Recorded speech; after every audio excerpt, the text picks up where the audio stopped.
So on 9/11, the North Tower fell directly into my office at World Financial Center 3.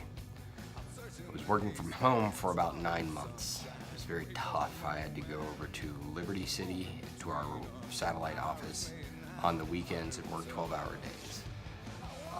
I listened to a lot of music at this time, and I looked to music as my salvation for that period. I didn't go see a therapist. I used music, and it was my panacea. After about 9 months of working from home, I finally had an office to go to. Lehman Brothers secured a couple different spaces, and we were finally back together as a team at work. And I was happy about that. Just being out of the office was tough, and listening to music helped. And I was exploring my own music, and I was exploring different live albums from Pearl Jam. I was experiencing a lot of the electronica and techno scene, and I was enjoying the music that was coming out at that period.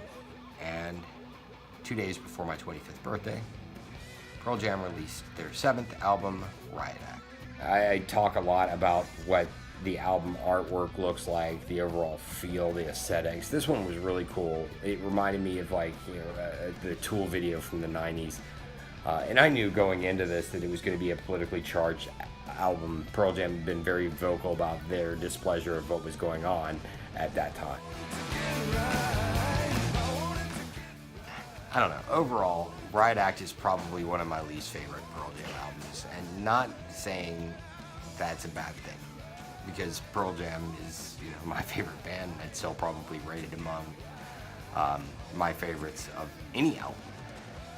I think it has a lot to do with what was going on at the time. Again, another instance of life impacting the music. But when you look at that album, there are some really, really solid songs on there. Nothing As It Seems, good. You Are is one of my favorite songs to see live. Great melody there.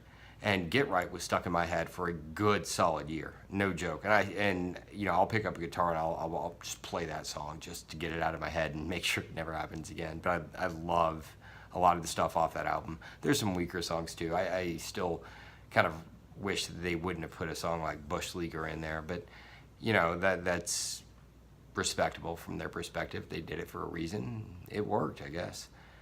But I gotta say, the tour that followed Riot Act was outstanding, and we'll talk about that next episode. This is 77 Days and Counting.